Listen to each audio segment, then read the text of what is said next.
My friends think you're a loser. Prove them wrong, or I'm breaking up with you, she said, demanding I pay for a luxury vacation for her and her friends. I said, okay, and booked it. For myself. Left for Bali alone while she was shopping with her friends for the trip. She found out when I posted a photo captioned, "Prove them wrong." She called me 73 times. Hey viewers, before we move on to the video, please make sure to subscribe to the channel and hit the like button if you want to see more stories like this. Thanks. The sound of their laughter was like glass shattering on marble, sharp, expensive, and meant to be heard.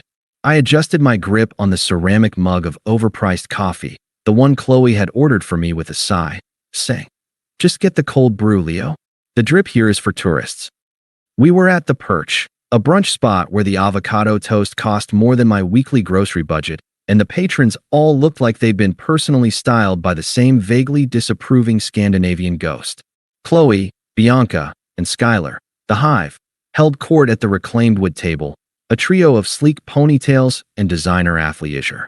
So I told him, Bianca was saying, flipping her hair, if the Tesla isn't the performance model, you might as well just buy a Prius and admit you've given up on life. She slid her eyes toward me. Right, Leo? I took a sip. I think the goal is to get from A to B. Bianca's smile was a thin, scarlet line, spoken like a true pragmatist. Skylar tittered. Qley squeezed my knee under the table, but it wasn't affectionate. It was a press of her nails, a signal, play along. Be better. Anyway, Qley interjected, her voice bright and artificial. We're not here to talk about cars. We're here because Bianca has the most amazing news. She leaned forward, her eyes gleaming with a reflected ambition that was never her own. Bianca produced her phone with a flourish. Bali. This villa. She turned the screen. It showed a monstrously beautiful estate, all white stone and infinity pools spilling into jungle vistas. 6 bedrooms. Private chef. It's literally a dream. Jeremy's company is doing their retreat in Cabo, so he said I should take my girls. Be ashamed to let the peak season pass. A cold knot formed in my stomach. I knew this dance. That's incredible, Qley breathed, her gaze locked on the screen. When? Next month. For 2 glorious weeks. Bianca's eyes now landed squarely on me. Of course, it's all booked. But I have the contact. All it takes is a deposit. The unspoken word hung in the air, mingling with the scent of truffle oil and privilege. Money. Skylar clapped her hands. Oh my God, Qley. You'd look insane by that pool. The content. Qley turned to me, her expression morphing into something performatively hopeful. Wouldn't that be amazing, babe? After your big project wraps up, we could all use a reset. I knew the numbers. I'd been saving for a ring, for a down payment on a place that would be ours, not a backdrop for her Instagram. This villa for 2 weeks would evaporate that savings. It looks substantial, I said carefully. Bianca's smile didn't waver. Living should be, Leo. Don't you think? She took a delicate bite of her $24 avocado toast. Qley deserves substantial. The rest of the brunch was a slow bleed. Comments about my sensible shoes. A question about whether my job, which paid for this entire lifestyle, was still stable with all the AI stuff. Qley didn't defend me. She just nodded along, her laughter a little too high, her touches a little too absent. I was an accessory that was clashing with the outfit. The silence in our apartment that evening was a different beast, heavy and charged. The performative gaiety was gone, stripped away like the expensive makeup she was currently scrubbing off in the bathroom. I was sitting on the couch, staring at a spreadsheet for the project that would secure my annual bonus, the bonus for the ring, when she walked out. She didn't sit. She stood in the doorway of the living room, arms crossed, wearing the silk robe I'd bought her for her birthday. We need to talk, Leo. Here it was. I closed my laptop. About Bali? About us, she said, but her tone was transactional. About our trajectory. I waited. She took a sharp breath, as if steeling herself for a difficult board meeting. My friends, they have concerns. They think I'm settling. They see how hard I work to curate my life, my image, and they see you content. Just content. And are they wrong? I asked, my voice quiet. Are you settling?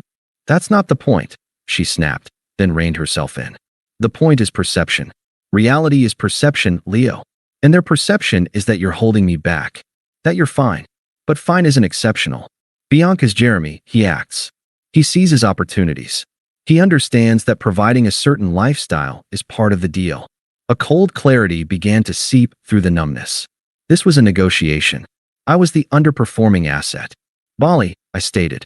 Bali is an opportunity, she corrected, her eyes lit with a hard, entitled fire. For you to prove them wrong. To prove me wrong. To show that you can step up and provide a wow factor. That you're not just some budget-conscious, play-it-safe loser. The word, delivered so casually, so clinically, hung in the air between us. Loser. It wasn't screamed in anger. It was diagnosed. A final verdict from the committee of her life. All the late nights I'd worked so she could do her influencer collabs. The way I'd listened to her anxieties about follower counts.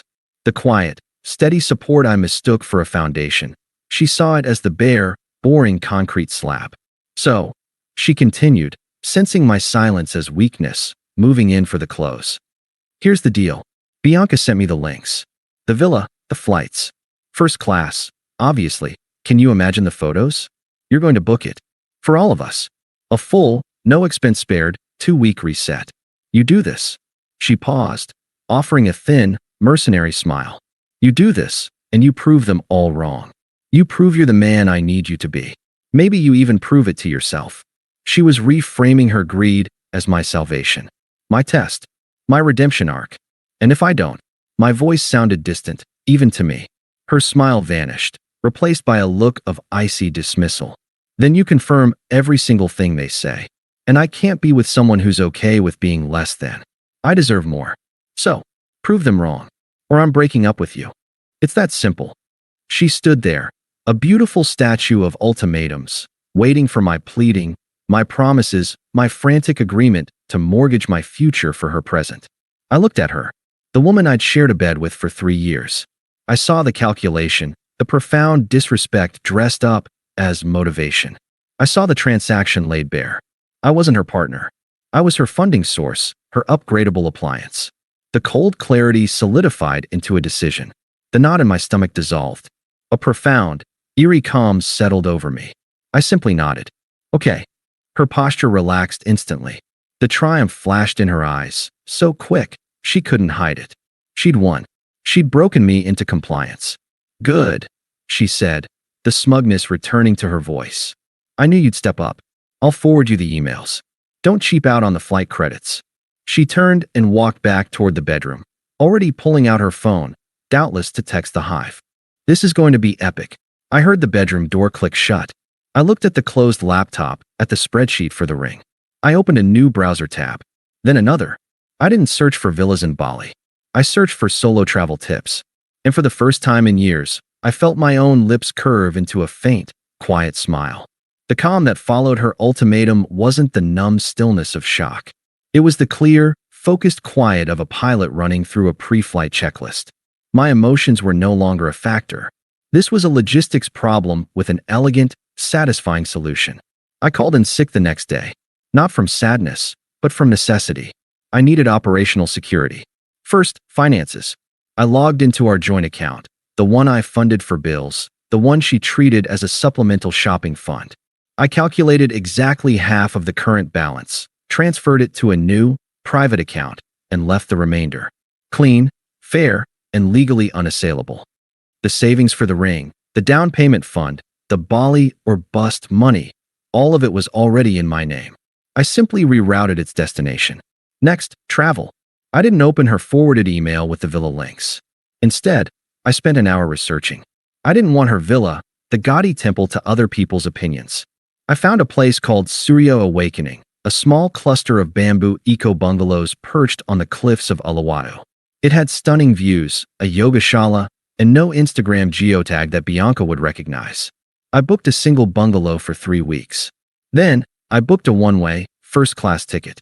Not for the status, but for the silence, the space, and the principle of the thing. If I was going to prove myself wrong, I was going to do it in comfort. Packing was a revelation. I didn't pack for us, for the imagined photos, for the performative relaxation. I packed for me. My best linen shirts, not because they were trendy, but because they breathed in the heat. My broken-in hiking boots, my favorite, well-thumbed novel by Neil Stevenson, my noise-canceling headphones. I packed my laptop, My work was remote, my projects were mine, and Bali had excellent Wi-Fi. I was not running away. I was relocating my office to a better view. The apartment was the final puzzle. I didn't want to come back to a shrine of our failure. I hired a deep clean service for the day after my flight. I didn't leave a dramatic letter. On the kitchen counter, next to the espresso machine she adored but never learned to use, I left a single piece of plain notepaper. Gone to Bali. Leo, 3 words. A fact, not a farewell. I took a photo of it with my phone. For later, the day of departure arrived. My flight was at 10 p.m. Throughout the day, my phone buzzed with a cheerful, demanding staccato. Qley, 1:14 p.m. Bianca found the perfect resort where pop-up at the Galleria. We're going. Remember, the villa has a gold-toned palette. Nothing beige. You're booking the airport limo for us, right? The black car service, not the town cars. Qley, 3:07 p.m. OMG Skylar just bought a hat that costs more than my first car. This is going to be the best trip ever. So glad you're doing this for us. For me.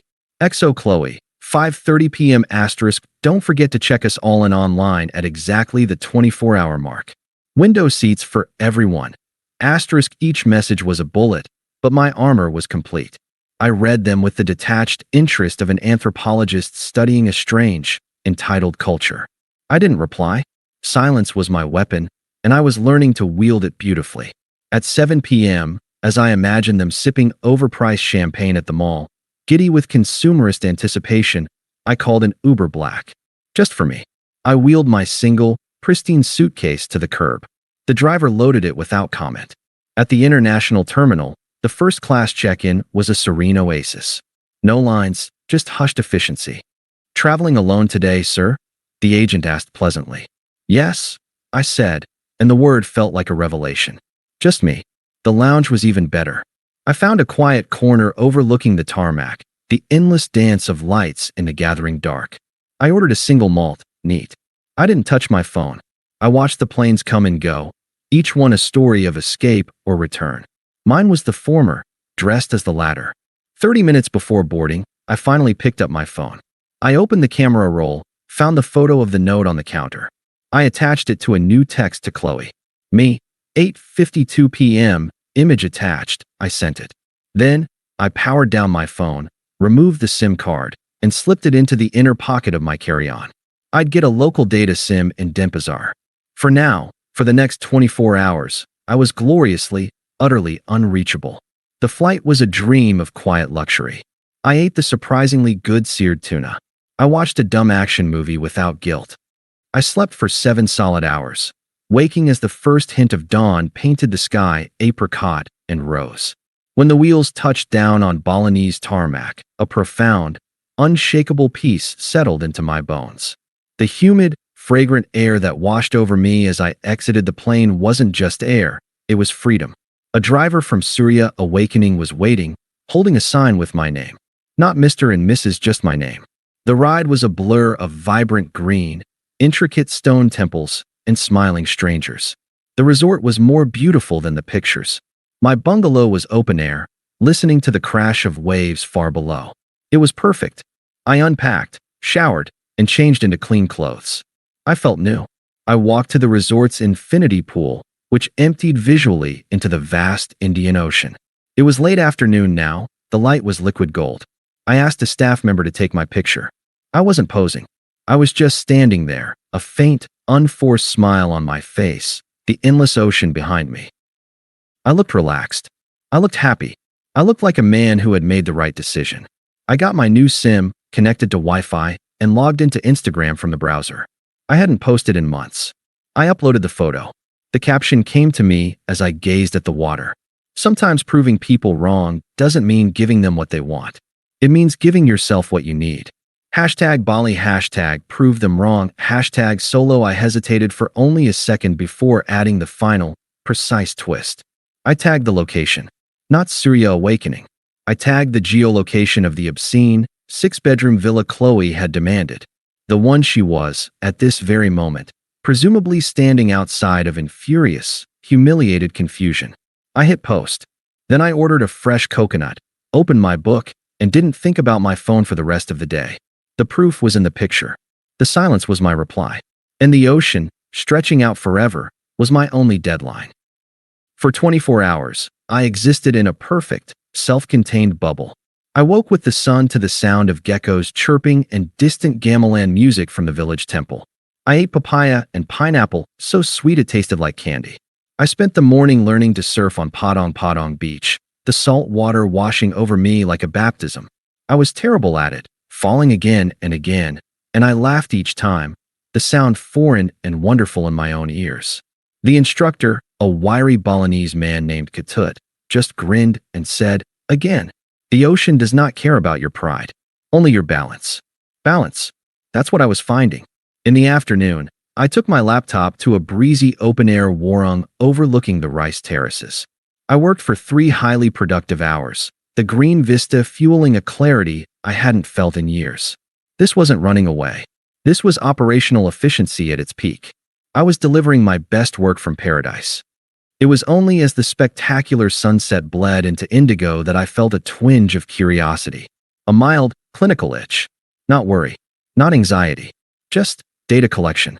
I powered on my old phone with a new local SIM. For a moment, there was only the peaceful blank slate of a new device. Then, I logged into my cloud account. The digital deluge began. The notifications didn't stream in, they avalanche. 73 missed calls. Qley, Bianca, Skylar. A number labeled Mom, Qley. Even 2 from a number I vaguely recognized as belonging to Jeremy, Bianca's Teslaning boyfriend. The text message thread with Qley was a sprawling, frantic novel of desperation. I scrolled to the beginning, right after my photo of the note. Qley, 8:53 p.m., my departure day, what is this? A joke?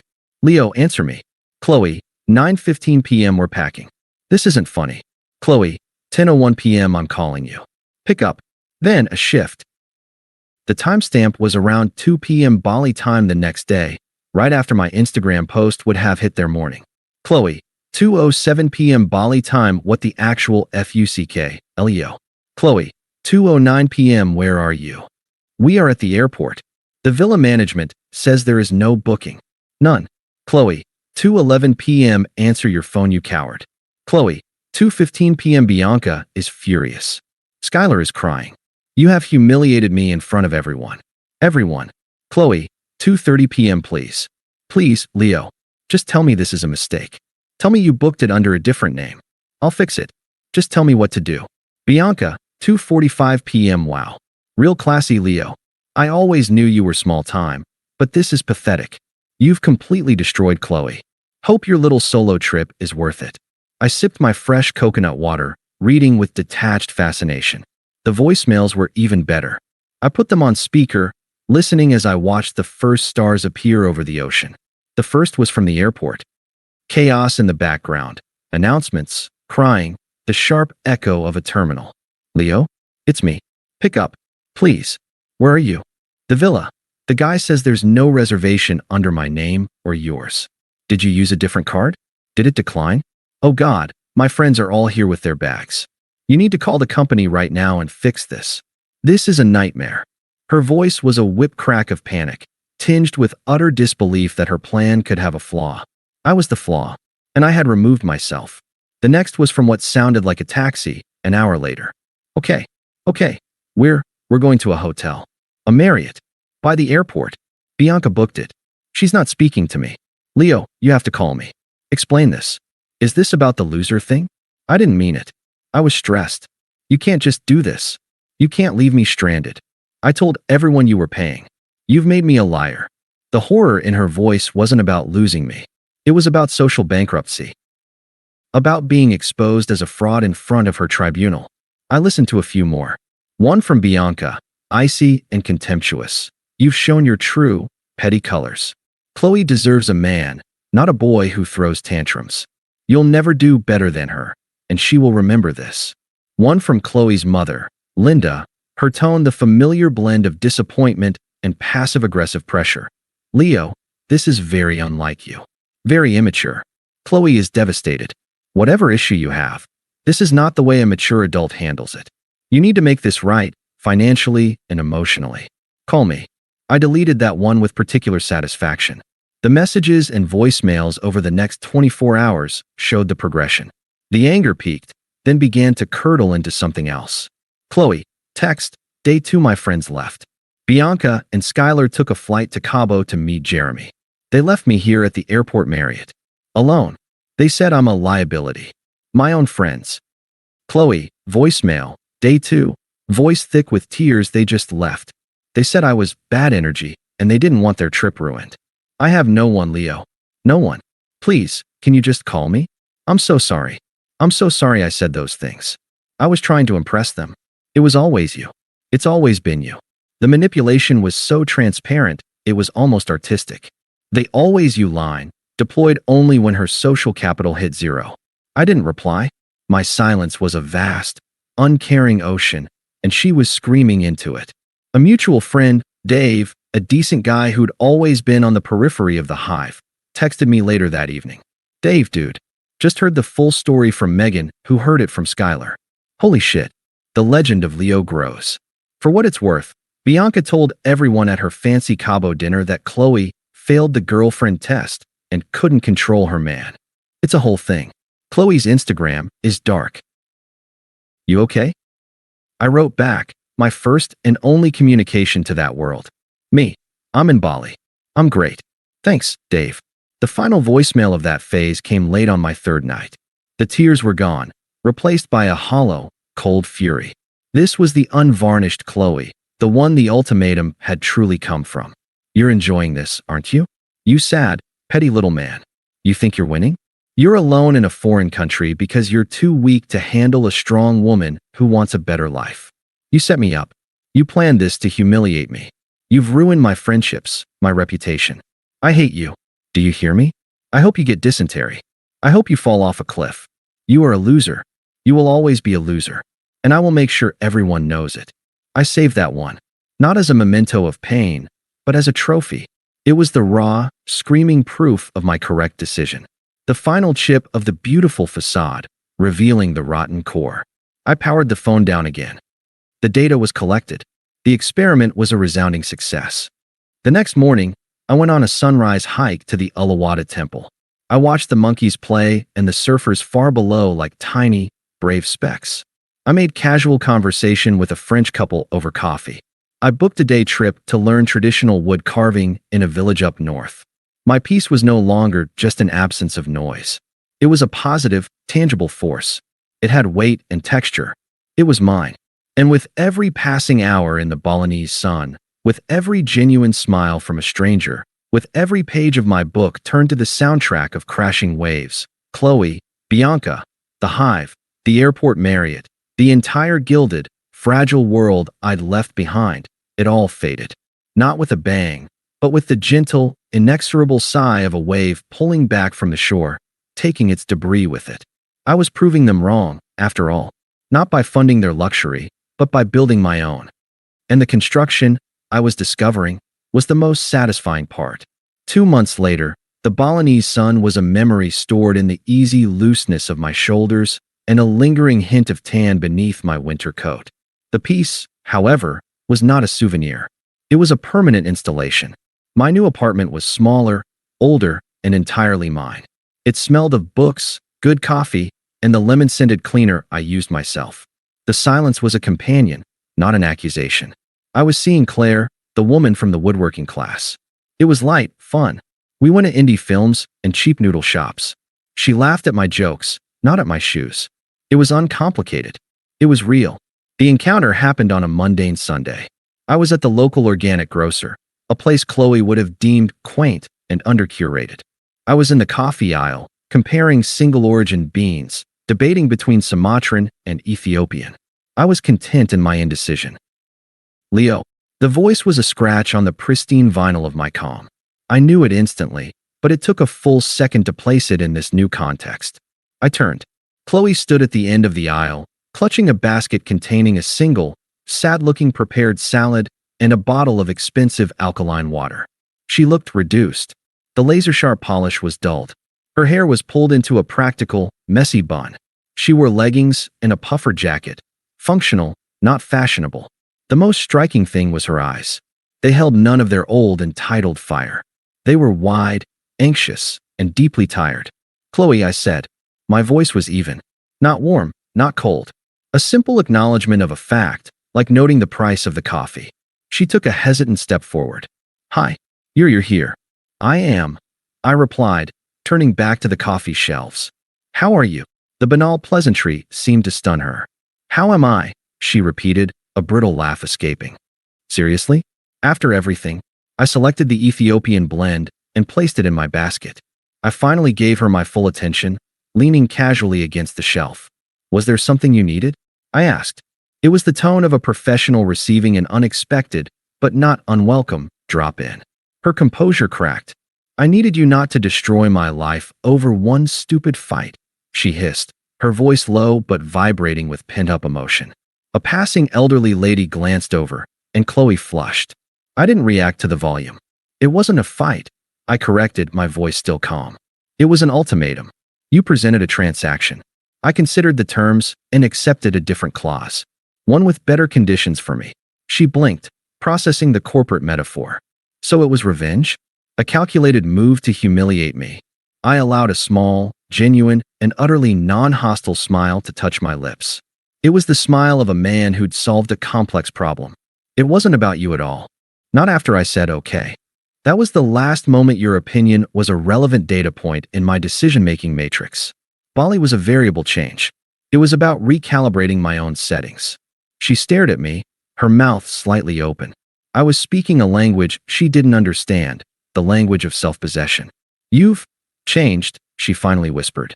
Yeah, I agreed, nodding slightly. I have. I moved to push my cart past her. Wait. She reached out, her hand stopping just short of touching my arm. Is there any chance? Now that things have calmed down? Now that I've seen things clearly? I got therapy. I really have. I stopped. I looked at her, not with anger or resentment, but with a pure, analytical clarity. I saw the desperation, the attempt to package her loneliness as growth. I saw the ghost of the woman who thought a luxury vacation was a suitable proxy for respect. No, I said. The word was clean, final, and carried no emotional weight. There's no chance. But why? The plea was raw now, stripped of all pretense. We had 3 years. Don't they mean anything? I made a mistake. One mistake. They meant something, I acknowledged. They meant I was willing to build a life with someone who saw me as a tool. That was my mistake. And I've corrected it. I gestured vaguely around the store, at my basket, at myself. This is the correction. I don't think about you, or Bianca, or the villa, or the airport. I don't think about any of it. And that, I said, meeting her eyes directly, is the proof, isn't it? The definitive proof. I don't have to prove anything to you anymore. The only person I needed to prove something to was the man in the mirror. And he's satisfied. Her face crumpled. It wasn't the performative crying from the voicemails. This was the silent, devastating collapse of a worldview. She had come here hoping for a negotiation, for guilt, for a chance to re-enter the story as the redeemed heroine. She found instead that the story was over, the book was closed, and I was already deep into a new, more interesting volume. You really don't care anymore, she stated, the realization dawning like a cruel sunrise. I genuinely don't, I confirmed. It wasn't said to hurt her. It was simply the truest thing I'd ever said to her. Take care of yourself, Qley. I didn't wait for a response. I pushed my cart down the aisle, the wheels whispering on the polished floor. I turned the corner toward the checkout. My heart rate was steady. My hands were dry. I felt nothing but a mild appreciation for the Ethiopian coffee beans in my basket. At the checkout, I saw her one last time, through the store's front window. She was standing on the sidewalk, the cold wind tugging at her jacket, staring at nothing. She looked small, insignificant, not in a vengeful way, but in a factual one, like a piece of litter blown into a corner. I paid, took my bag, and walked to my car, a sensible, used sedan I'd bought with cash. I started the engine, connected my phone, and selected a podcast I enjoyed about marine biology. The host's soothing voice filled the space, talking about the symbiotic relationships in coral reefs.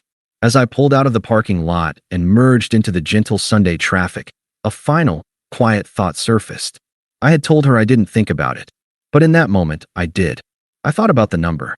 73 calls. Not a single one had been worth answering. Not a single one contained a word I needed to hear. The satisfaction wasn't in her downfall.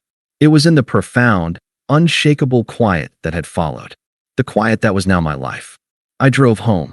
My phone, resting in the passenger seat, did not light up. It did not buzz. It was silent the whole way. Thanks for watching. Make sure to subscribe to the channel and hit the like button. What do you think about this story? Share it in the comments.